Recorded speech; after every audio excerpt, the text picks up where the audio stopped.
you think like going from, because I know primarily it was photography, Yeah. and then switching over to videography, out of the two, which one do you? Photography is definitely, I think, That's interesting, because on one hand, not being a photographer or videographer, I would think like in my head, it's like with video, it's like it's telling a story, but with photography, that's a real talent to tell a story in one shot. yeah, Versus with video, for sure. like you add music, you add all these elements, Mhm. so you're kind of really helping the viewer get the full picture. Versus like a photo is that subjective, For sure. like you either get, I mean, you get what you get from it, the viewer does. Yeah. But it's a real cool thing, I would bet, when somebody tells you that they have that same vision of what that photograph was meant to be. Yeah, absolutely. I think, I mean, that's spot on. With video, you create the emotion for the viewer. Mm-hmm. So you're kind of dictating, hey, feel this with this song, feel this with this, these colors, with the speed of the video. Photo is a little bit more abstract. It feels like, yeah, like I have my vision and I feel a certain way about it, but everybody can perceive it differently, which is kind of cool. I love that part of it. Yeah. It's like, man, I really felt this with this photo, or I heard this story when I looked at this photo, and it's just really cool. And I think that's what I love about it, is more of the artistic side of, Yeah. if you will. How is it with like with clients, especially when their vision is so specific? It's Yeah. Is that kind of just like a hurdle that, depending on, I guess, the person you're working with, if you guys can come to like a collaborative vision, or are there times, and especially in the beginning of doing photography, where you kind of had to bite the bullet and kind of sacrifice like what you were? Yeah, the Yeah. vision for sure. It's tough when someone's super specific, Mm-hmm.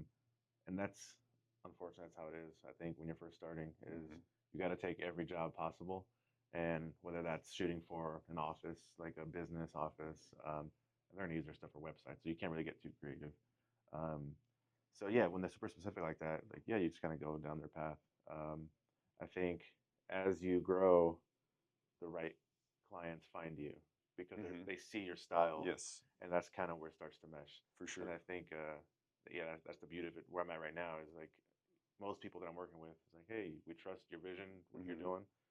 Just just do your thing and include these images, and that's kind of the awesome part about it. So yeah, it's tough when it's super specific, but yeah, I definitely like where I'm at now. Just kind of being creative and allowing the freedom. So yeah, Yeah, no, I mean, I would imagine like even, I mean, really any art industry, uh, like even tattooing, like I think that would be, I mean, I've talked to a bunch of different tattooers, and they've told me kind of just in the beginning of their careers, I was kind of, I mean, it's part of it where it's like you're doing flash work and you're doing just very specific things. You don't really, you might have your style that's starting to develop, but sure. then you get to that point where it's people are seeking you out for your style. And then on the other hand, like I said, I'm not a photographer or a tattooer, but I've grown in the sense of when I was in the beginning of getting tattooed, or even like getting photographed for fights, where I had this like vision of what I wanted things to look like. Like I remember bringing in like, I was probably 18 like specific pictures. Like I want this picture in this Yeah. place. But now it's like if I go to an artist, I pretty much, it's, I would say almost a luxury in a way that if we can discuss vision, Yeah. but for the most part, like I'm I'm there because I trust in their process of what they're For gonna sure. give me. So a lot of the times I'll go and I have no clue what I'm actually getting. Yeah. And but it's also like a freeing experience in the sense of like you kind of just let go, you learn to let go of control, and like, you know, it works out well, Yeah. especially with even with photos and videos. Like Yeah. it's a good feeling like when you send me a video and I'm just like fucking spot, Yeah. No. you know. Yeah, I think like our creative minds just kind of align pretty often, I think, Mm-hmm. in different areas. Do you think that relates to fighting in any way, like the creativity and 100%. experience? Yeah, no, I think like especially like in the beginning, you like, let's look at just, I guess, the beginning of training into fighting. You learn the fundamentals, right? Like, and Yeah. you'll do fundamentals forever, just like tattooing, photography. Like, there's your Yeah. basic stuff that you're gonna do. But as you become more successful and train with different people, you develop a style.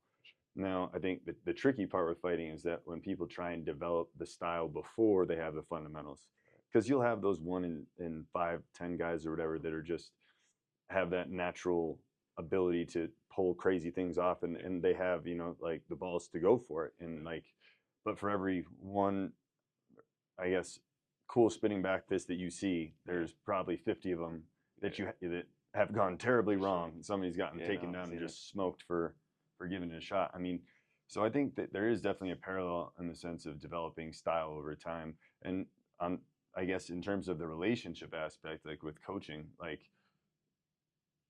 even now, like at a pro level, whatever my coach says, it doesn't matter if it's somebody that just trained me for the day or someone that I've been with for a long time. If they say that's what we're doing, that's what we're doing. Whether and it's because I trust in what their vision of what they see and so on and so forth. So it's like being able to pull yourself out of all these processes, whether it be an art piece that you're getting from someone or photography or fighting, and just go with the process and let things develop, I think is one of the best things you can do. Yeah. Because it stems even further in a psychology in the sense of just the idea of letting go of control all the time. You know, I think that's the big thing that we all struggle with, is wanting to feel in control of the end result. For sure. You know, or be seen as we want to be seen, like in photography, or same thing with getting like a tattoo piece. Like we want like other people to, I mean, I guess that's not fully true tattooing, because most of my tattoos I could give a shit if people like or not. But in the beginning, like it's nice to like be like, oh, check out this cool piece I got, you know, and you want to almost control the reaction, just like you want to control the reaction like of the crowd with a fight. You know, you want that great finish. But that comes with being able to, you know, put the time and the hours in of being a student. You know, and I feel like even like our relationship in terms of like video and photography, it's like I'm learning just by doing it, not how to take photos and how to like be a videographer, but kind of what you're looking at and like what process you're using to do things. So I think that it stems kind of everywhere. You know? Yeah, no, for sure. I wanted to kind of go back to the control aspect. I think, and then the perception that we want to kind of receive. I think that's life, to be honest, like in general. For sure. That's every single area of life you can relate that to. Absolutely. I think we create this image of ourselves or our work or whatever, our fight style. It doesn't matter. And we present it, and we want that perception to be received well, I think, in general. And I think truly when you let go of control, you don't focus so much on that perception. That's when you truly grow, to be honest, in every area. I think that's a really cool concept that you can just relate to anything. It's like you can grow by just letting go most of the time. Absolutely. And I've noticed that in so many different areas of my life. For sure. When you're so focused and tied up and trying to control the outcome, that's usually when you kind of hit roadblocks. And sometimes you're battling yourself. Yeah, absolutely. Like I think, and it gets tough because a lot of our work now like revolves around social media and stuff like that. So there's that expectation of what we're supposed to appear like, what life is supposed to be like, and there gets to a point sometimes where it's like you almost have to separate, not in like an intentional way of making a character, but for instance, like my Instagram is like, it's not a full true reflection of me at all. It's just it's not false. It's just little bits and snippets, like just mere seconds of what my life is. At the end of the day, it's like it's a tool that I'm using to, whether it's get fights or, you know, make connections or something like that. So finding that balance of just like being genuine in what you post and still liking it. Like for instance, it's like it's never about the likes. At the end of the day, it's like, what is, I mean, I guess I'm not an influencer in the sense of I don't know the like the pay structure of how people get paid. I mean, I assume it's from like different companies and, you know, doing sponsorships and stuff like that. But at the end of the day, like as a person, if it's something I like that I feel like is relevant to what I'm trying to achieve, whether it gets 5 likes or 100 likes or 2,000 likes, it's not really going to make a difference in the sense of I think it's great if 1, 2, 3 people like what you're doing. For you sure. know. So I think that's where like I think the funniest thing, and I still don't understand why people do it, is where they turn off the like count. And it's like, what is the purpose of that? Is it because it's kind of confusing, man. Because it's like, it's almost like you're like, one, it's just you like, why would you it goes both ways. Because like I don't want to focus on the likes, but at the same time you get 3 likes and you just want to hide the fact that no one, so like, do you Yeah, care yeah, about it or that's do what I you mean. not care about Right. it? It's kind of Is it, confusing. yes, like, is this Yeah. some, like, Yeah. the thing is, if you never were going to see who liked it or who didn't, Yeah. would you post it? And that's what I think is like a cool concept to Yeah. think about, is like, if, imagine if there's a platform that was like, there was just no likes, no comments, Yeah. no anything. No, Wouldn't like, be very popular, I think. no, I agree. But Yeah. the thing is that, but I feel like you would see some like real shit, Yeah. in the No, sense of that's like true. people who, like, artists, like, or I should say people with an artist mindset, Yeah. that want, like, to share, just because that's the thing, is that where you don't live in that era now where it's like, because you remember back in the day when it was the thing to look at photo albums, Yeah. like with your family, Yeah, for like sure. you just don't do that anymore. I mean, even now, like, to the extent of like, it's rare that, and a lot of times it's like you feel like you're taking up too much time when you're showing somebody a photo on your phone. Yeah. like like no one really asks to like see what's going on all the time. Yeah. Yeah. Yeah. So I think the biggest thing that I noticed with social media is that, really, in a nutshell, for me, it's that it's answering questions that no one is asking.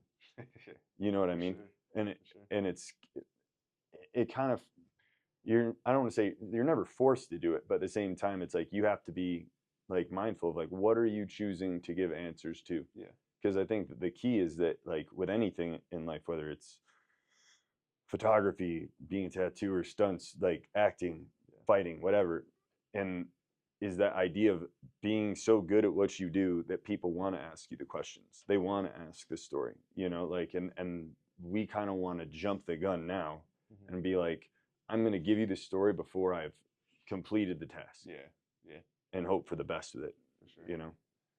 Yeah. No, social media is it's a weird thing, man. And I always just relate it to like society in general, like the whole being accepted kind of thing. Like the bigger, the deeper kind of like we crave that attention. So that's kind of how I relate to social media, is like that dopamine hit and those likes, and everybody's trying to just feel accepted, like you were mentioning. And I think that's just an interesting concept that these developers literally tapped into our primitive psychology and are, they're making money off that stuff. Oh, for So, sure. yeah, it's pretty interesting concept. And just the change in like algorithms and stuff like Yeah. that, and like just the hoops that you have to go through to like stay upbeat with it. Yeah.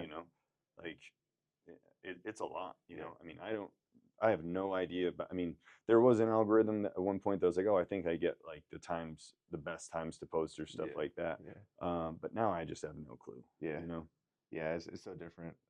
Like trying to think about when other people are going to be sitting doing nothing, looking at their phone. That's It's just a crazy thought. Like, yeah, when you pull back from it, it's like, yeah, I'll have this many viewers on my story at this time of day. Yeah. Yeah, I'm not super big on social media anymore. I just mainly use it for my photography stuff and like video stuff. But initially when I started, like I would work on a project and I'd think, oh man, this photo is so sick. I love it. And I was really connected to it. And then I would post it and I got 5 likes or 10 likes. And and you start to like second guess yourself. Like, am I not good? Because of this. Right. Which is crazy. Like now that I'm looking back on it, it's like, because I developed, like, I don't really care, to be honest, at this point. Sure. Like, whether you like it or not, I like it. But it's just crazy that we can go down that road. It's like, man, I didn't get enough likes. My work isn't good enough. And that's a crazy concept to think about, is you're literally basing your whole life and you're validating yourself based on other people on social media, which isn't even the real world. It's crazy to me. But it's definitely growth. That's why I really don't really get on too much anymore unless I'm posting stuff. It's all really like a business concept for me now. Business and sharing my art.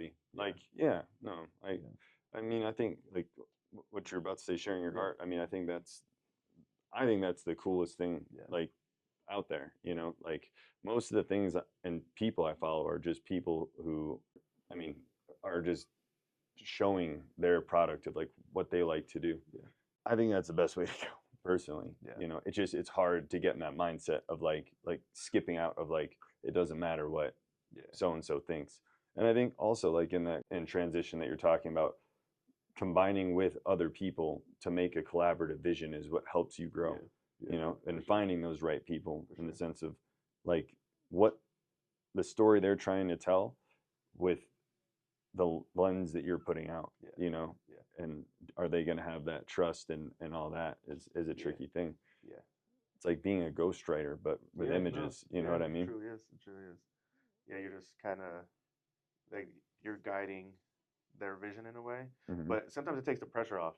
To be honest, like when you're working with that other people and you say they're presenting the product, it's like, hey, I need to do this, and through my lens. But yeah, it's kind of a smoother process with that collaboration for sure. Like it's so much Hmm. easier to you just take that weight off. You know, it's because you don't really care about that acceptance concept that I was just talking about, Hmm. and you're able to just really open up the free, your mind and be free with the concepts because you already have a purpose. You know, your purpose. Sometimes when I'm shooting, Hmm. there's literally like I'm figuring it out. You know, Yeah, in the for process. sure.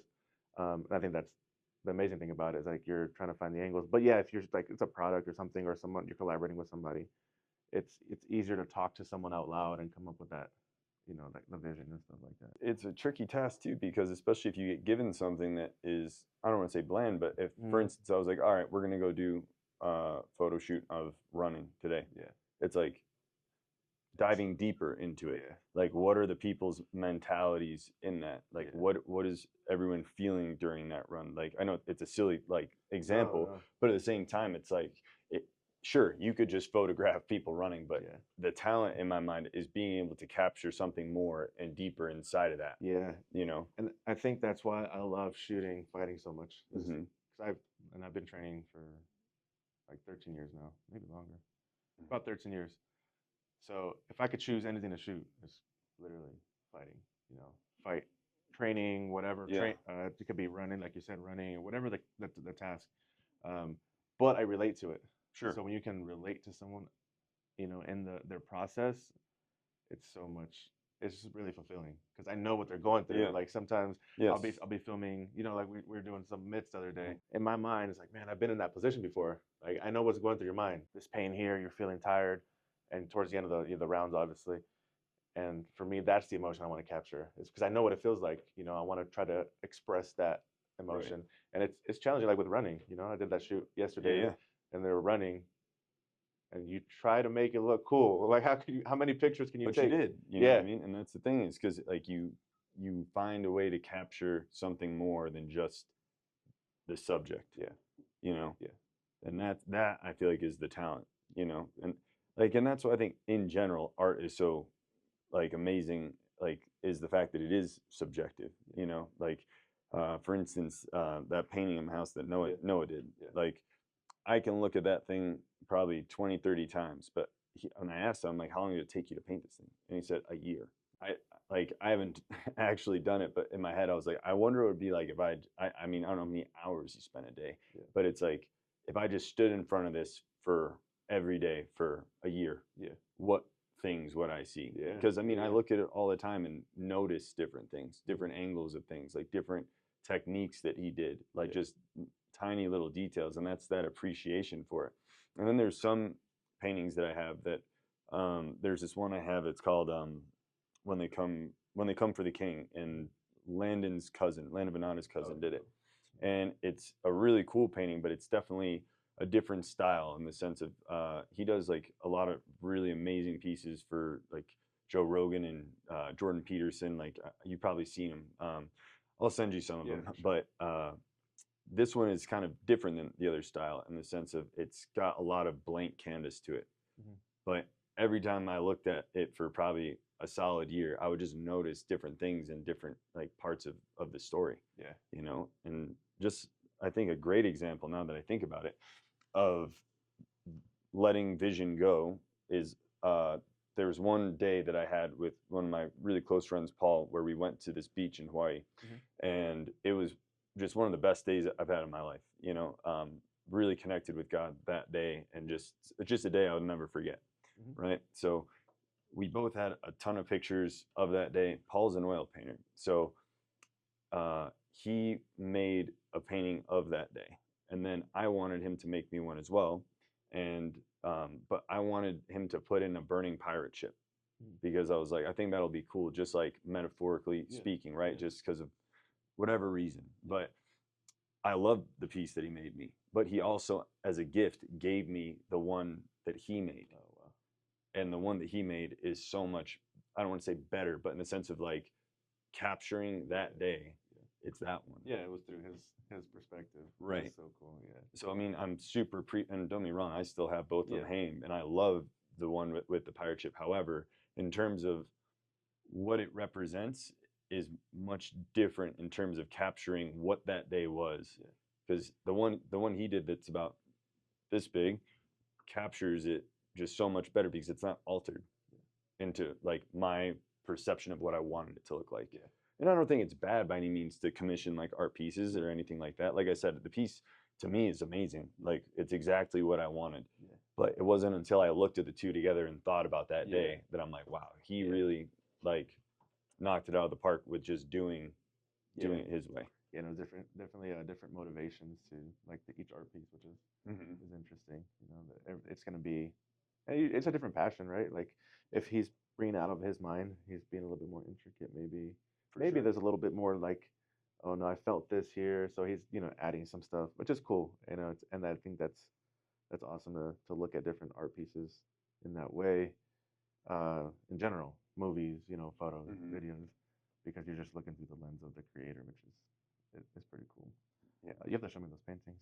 Oh yeah, for sure. No, the pirate ones are upstairs, and then not the pirate ones, the one with the ship, and the other one is, and it's nice because there's like when you get up the stairs, there's the one with the pirate ship, and then there's the other one kind of like on the opposing wall, and it just, you would never know that they were the same exact day, the same exact place. Yeah. But it's just cool to kind of have that different perspective. Yeah. And then the one with Noah, I think you might have seen, it's the one downstairs. Yeah. And even his concept behind it, like, and maybe sometime we'll have him on and he can explain it. I don't want to butcher it, even though he's told it to me a bunch of times. But the concept behind it is something that's, I think, it doesn't get lost at all, in the sense of like once you see it and he explains it, you're just like, wow, like the fact that you start from just something completely blank and just stick to this vision, and then as long as it takes, and I think that's the same thing for like any of the businesses that like we do, is that the second that you let go or forget the vision that you have and kind of try and deviate to make it fit other people's standards, is where it starts to get shaky. And that's a tricky thing, because of course it's like you want to make, in any industry, you want to make your customers happy, but at the same time, you want the right customers, so doing it in a way that's like, how do you say, collaborative is tricky sometimes, because you have to have those boundaries of like, these things aren't going to change, but there's plenty of room for creativity within it. That just circles back to like the right clients will find you, eventually. I think, I don't know, I kind of believe in like just things coming together, not the universe. I think God brings, people together for specific reasons. 100%. And I think we go through our experiences and we develop these, these traits of, this creativity. And it ultimately leads us, and some people that, that are more into like the science mindset, like the law of attraction, right? Kind of concept. So whether that being God, law of attraction, whatever, however you approach it, life happens that way no matter what. It's kind of I have some crazy like experiences with that, and we'll get into, I think, in the future about like my martial arts path and kind of, feel free, how I ended up. We can just dive in, I guess. We can dive in. So it's kind of cool. I was in the Air Force 6 years. I think it was after my first deployment. We're just doing training one day, and I was a lower ranking person. One of the instructors comes up to me and he's like, "Hey, do you ever thought about being a teacher, an instructor?" I'm like, "Bro, what?" I was like 19, did not want to teach at all, and I was like, "Well, I don't know." I was like, "Why?" He's like, "Well, you're doing really well in this, and you're the only one taking the training serious today, and it seems like you understand it." All right, cool, whatever. I was like, "Yeah, maybe." Next day, it's crazy. I'm at Anderson Silva, Chelson, and weigh-ins. One or two? One. Oh. I'm at the weigh-ins. I lived in Vegas. I was in Nevada. So I'm literally sitting in the stands, and I get a phone call. This instructor, he's like, hey, the position opened up for a combatives course on Monday. You gotta come to the base now, do your out-processing paperwork, and we're gonna send you on Monday. I'm like, all right, cool, let's go. Yeah. So sent it. So I literally left the weigh-ins, went to the base, got all my stuff done, and I think I ended up leaving the next day. Did the combatives course, whatever. And this makes sense because down the road Yeah. it kind of ties in. Sure. Yeah, I became a combatives instructor because of that. Started training jiu-jitsu. Trained out in Vegas under Robert Follis, which he was kind of in the UFC world, kind of an MMA coach. But he was my first coach. Anyways, so that I trained there over the years, trained different places. Because of this combatives course, I started jiu-jitsu. Um, Eventually moved back. Right, I need to start training somewhere. And I trained at a few different gyms in town in Albuquerque. Started powerlifting through my powerlifting coach Jordan. Jordan Chavez, incredible coach. He introduced me to, the now heavyweight champ John Jones, just as friends. And then I started lifting with him. I'm not the kind of guy like, hey, I train. Can I get in I with get you? what you're saying for sure. I'm not like that at all. No, yeah. So 100%. I think I had known John for like maybe 3-4 years, and yeah, finally someone told him that I do jujitsu. He's like, hey, you want to come check it out? I was like, all right, sure. He's going up to heavyweight, so he's like, I need some big guys. Started training jiu-jitsu with him. All of a sudden, I'm in fight camps. All of a sudden, I'm cornering teammates, at the professional level. And now soon, heading out to New York, which is all crazy. All of this happened. I would have never started martial arts if it wasn't for that one instructor believing that I could be an instructor. It's crazy. Yeah. And there's no way like that was An accident. an accident Yeah. or my doing. I didn't do anything special, to Yeah. I just one day wake up and like, I'm gonna start jiu-jitsu and be an For sure. instructor. Like that's just not what it was. So I think God definitely had his hand in it, and it just all happened, for a reason in the past. And that's following the path that's Yeah. put in front of you. Yeah. And I think that's Yeah. like just a beautiful thing in of Yeah. itself, because by following, and this is where it got Yeah. you, but and being open-minded to it. And I mean, from what I understand, you'll probably fight soon. Yeah. Hopefully. Yeah, I think that's gonna happen. I think it'll be more of an experience thing. I'm 33, so you never know. I mean, you never know where it can go. I'm not opposed to it, but Yeah, I mean, based on what we just talked about, I mean, maybe Yeah. you shouldn't be, Yeah. because yeah, I mean, but then again, it's like if it presents itself on the road, yeah, I'm not opposed to it. I think it's if it tricky, happens, and I've tried to set up a few fights and stuff. It just hasn't gone through. right? I've competed in jiu-jitsu for years. Mm-hmm. Yeah, I'm not against it. I don't know where it will go. I know some guys have debuted at the high level later in life, which is pretty Yeah. cool to see. But I don't know. I kind of like what I'm doing right now, so we'll see. Yeah. And then we have another story of how we met, which is pretty crazy too. Like it all and it's truly the same branch for sure. from that one incident of when I started when I went to the combatives course. That's how I met you. I would have never been a coach where we coached at the same spot. Yes. So when it was at Supreme, Yeah. that's at the same time that this whole combatives course thing started. No, no. So I did it. When did I? I would say that had to be way before. No. Just because of me accepting to be yes, instructor. yes. I see what you're saying. I ultimately became a coach. At Supreme later on. For sure. Which that was kind of like a crazy thing too. It was just like, hey, can you cover for a couple days? I'm like, yeah, sure. All of a sudden, I'm a coach for 4 years. Yeah. So. I mean, even my entry in there was similar in the sense of a friend of mine was coaching there, and then said they needed coaches. So I was like, I just left another gym. Yeah. And I was like, sure. And as soon as I got there, he left. Yeah. So I just I was like, like, yeah, no, I got it, bro. Yeah. Just because I think he had other work going on or something like that. But yeah, I mean, it's that same thing of just kind of following the path, because when you just let it, I think the trickiest part that I've been in my life currently is deciphering when you're following or when you're searching. Yeah. And the thing is when I follow, life goes how it should, in my opinion. Whether there's the hard times, the good times, the best of times, the ones that drop you to your knees, all of them. Figuring out searching versus like just following that. In life today, it's like sometimes you have to sit back and look at everything that you're doing and be cognizant of, am I still following that vision that was put in front of me, or am I adding things in that I think would be cool or that I think would be good? And that doesn't mean there's not room for your own creative ideas within it, but sometimes it's very apparent that you're no longer just following the vision that you have or that God has put in front of you, you know? So I think like that has been a huge thing for me, is like once or twice a week just sitting alone and really putting it into perspective of which one am I doing right now? Because especially when you feel uneasy inside, I feel like that's where it comes from. So no, I think there's definitely an intuition to it. I've done a lot of different careers, and there's certain times where I'm just like, oh, like what am I doing? Like what am I wasting my time with this? And there's a balance, right? Like you want to see things through, but at the same time, like there's sometimes you just gotta, if it doesn't feel right, you know, you need to let it go, or just kind of reevaluate where you're at in life.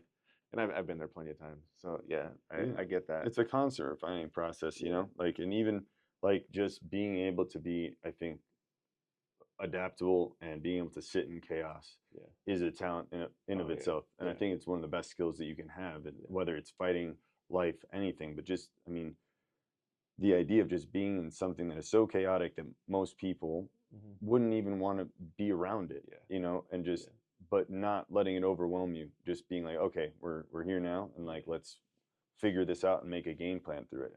Because I mean, especially with like beginning startup companies, gyms, whatever, it's like, it is a lot of chaos because there's a lot of unknowns, you know, so it can be, it can be discouraging, you know, but if you're able to just kind of sit back and just look at it and then regroup and ignore the noise, you know, around it, it seems to work out, I think. If you want to get into like, what are some like specifics in like opening a gym that you feel like are just big challenges or things that you learned along the way, as far as like how to kind of push through and like, all right, this is the things I got to do to fix, you know, the stress or the chaos here. And I know there's constantly things that are always coming up. Yeah, no, for sure. I mean, I think in terms of like opening the gym was something that well, first off, I never wanted to own a gym in the first place.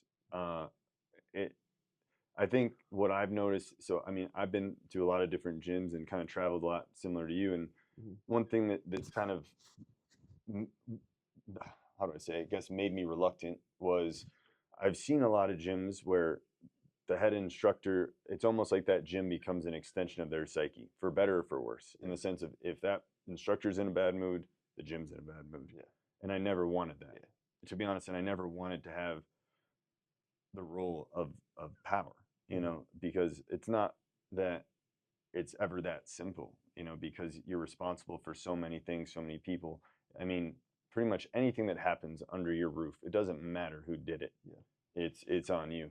And that obviously, like, being blessed with the responsibility is important, but at the same time, it's still something that you have to take into consideration before you go into it. But I think some of the things that I've learned is I do my best to give the people who work for me a lot of chances, especially because it's something that's new. Obviously, there's certain things that would never fly, right?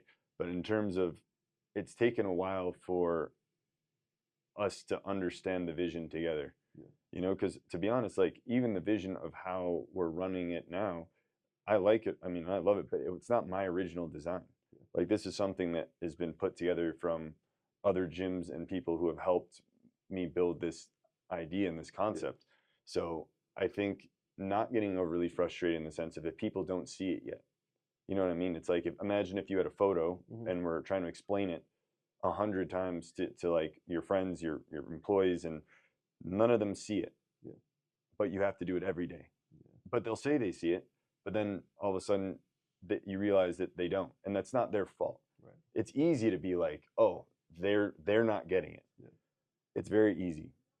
And then, but being able to step back and be like, how can I make this clear? What things do I have to do? And then on that same token, also realizing it when it does become a choice for those people, when you know that they do understand, and they're choosing to go a different way. Yeah. So at that point, it's like you either have the option of saying like, okay, why do you feel differently about what we're doing? And I think being open to listening to people's ideas is super important. But if it's something that's just I don't like it for Just just because silly, like you have to kind of step in and be like, well, unfortunately, like this is the way we do things, and there's a reason, and you are welcome to ask me why anytime.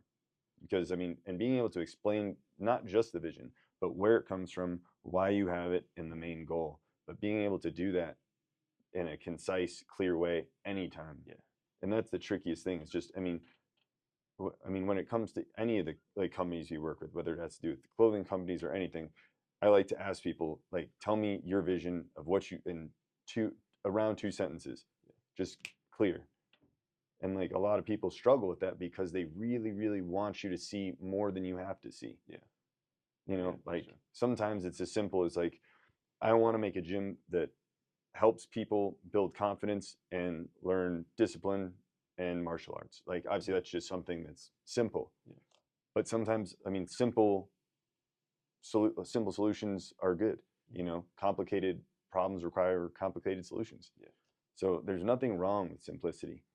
But I think sometimes, I mean, that's been a struggle with Kingdom as a gym, is that the concept behind Kingdom was that it really was meant to be that there is no king of kingdom, that in the sense of that like everyone kind of has a say, in the sense of course there's leadership and coaches and all that, but that it would be molded into a culture of the group. You know, so I think that's been the tricky part, because you of course want to let that culture just become what it becomes, but you also have to be responsible in the sense of realizing where there's dangers in certain things that happen, you know, like whether it's certain cliques of people or just like things that get said around the gym, or just behaviors that aren't necessarily that bad yet, but you need to nip them like in the butt and explain it, that it's not just about being a disciplinarian. But a lot of times people don't realize the repercussions of something like that. No, for sure. So it's definitely, it's been a it's been a lot more about working with people than refining myself as an instructor or anything like that, which I mean is great, you know, because I spent years being an instructor before. I mean, we were at a gym together, I think taught at 2 or 3 other gyms, you know, before that. So I think also humbling yourself in the sense of, I mean, that's why I brought in a lot of the instructors that I have, is because from a knowledge standpoint, they have more than me, and that's good and okay. That's why I brought them. That's how you give your members the best. Yeah, absolutely. But sometimes they might not have the teaching experience and skill, or just they might have a different style for a different need. You know, so being able to not be condescending and also like be respectful and come together to explain like the technique is great, but we need to switch it to this format, and this is why. It's not that you're doing anything wrong. It's just that for our clientele and what the needs of the gym are, this is why it will work. For sure. Yeah, and it's leadership. To be honest, it's personalities and trying to make sure. I think that all those concepts you just used can be used in corporate world. Can be used for sure. You know, in the hospital, whatever. But yeah, that's leadership, right? It's getting those personalities to mesh, and you know, just kind of creating the vision and guiding the vision. But yeah, I think that's just leadership. And sometimes I think about this as, are you born a leader or do you become a leader? Because some people just have it. I think it can be both. Yeah. You know, I mean, obviously, I think there's those strong personality types that from the get-go just have been leading since they were kids, whether it's them and their best group, their best friends in that little group, or in school, or, you know, like in sports. But then I think there's people who are kind of the opposite. Like in my mind, like I feel like I'm kind of the opposite. I'm not saying I'm the greatest leader, but what I will say is that I had to learn through just being in rooms with lots of different people, lots of great leaders, lots of people who did things better than me, you know, and accepting that, like, being okay with being at the bottom of the totem pole in tons and tons of situations, you know, but just learning from every room that you get in and combining that with your life experience, because that experience and wisdom is what I feel like a lot attracts a lot of people in terms of leadership. Because just, I mean, don't be wrong, strong personalities are great. Like there's different kinds of leaders, you know? So I think having a bit of both, because I mean, growing up, I mean, I don't want to say I was a full loner, but I mean, I didn't have tons and tons of friends, and I certainly wasn't like a leader. Yeah, you know. I feel that. Yeah, I can relate to that a little bit. Yeah. I wasn't like the biggest like people person when I was growing up. I was kind of just to myself a little bit. Mm-hmm. I played sports. Like I played a lot of sports growing up, but I was never like team captain or any of that. I was the workhorse. I was always the workhorse on like most of the teams that I was on. Like I'm gonna hustle, and I was good, right? Because I'm not saying I sucked. I'm not saying I was terrible. No, I mean, I sucked at all sports. I was a decent athlete, but yeah, I just was never like the personality to be like, all right, guys, let's go, let's do this. Sure. Like I'm just not that outspoken person. But yeah, kind of the same concept that you were talking about is being around these these leaders and just people you look up to, and I think that's what kind of develops the characteristics and traits to kind of be a leader. And I think with maturity, you just naturally just you absorb stuff, and I think naturally it starts to to kind of other people start to see it. So other people start to see these traits that you've developed. So yeah, I think that's interesting concept. Also, is just like the different developments of bosses and leaders and stuff, and why people respect certain people, which is different. I think. I think sometimes people just gravitate towards people in general. Like you could be a terrible person. Yeah, for sure. You could be terrible because people are just going to gravitate towards you because it's comfortable for a lot of people. You know, like change is uncomfortable. Like being pushed is uncomfortable. You know, so being in I mean, whether it's a terrible person overall or just somebody who is lazy or whatever, like you'll see. I mean, you are what you surround yourself with. And the thing that's tricky about that sometimes is when you are the leader and you're helping a group grow, or your goal is to help them grow. But it can also work backwards in the sense of you can pick up those habits. And you have to be cognizant of that in the sense of, and it's not to say that anyone is like doing something wrong, but the thing is, there are times that like people in my group will just not be, I guess, grinding the way that I want them to do. And sometimes, like, I'll never say that it makes me, like, I choose to just not go as hard that day. And that's when I have to go back and think about it and be like, shit, like, not only did I fail as a leader, but I also like pulled in that trait. So just being able, and I think that's like the biggest thing is being willing to do what you're putting your people through. And that's why I like being in the role that I'm in, but it's also tricky because on one hand, it's a lot of us are the same age, you know, and a lot of us are similar in experience. And so you want to be, I mean, you want your peers to, I guess, view you as a friend and that, but when you're a coach or the owner of the gym or any of those roles, there's gonna be a lot of times they don't like you, you know, and that's just like, and you have to remember that it's not you. I mean, it might be, but they have other things going on, but it's a tricky thing to do because there's sometimes that there's people that work for us that you're just so angry with, and it's not even because they're necessarily doing something wrong, but it's that you want them to reach their potential and what you believe they're capable of. You know, like, I mean, anyone can correct a mistake if they choose to, but having those expectations of the people around you, I think, is important. I think that there is sometimes that whole idea of, oh, don't like push people too much or don't expect too much. Not everyone's going to do what you do.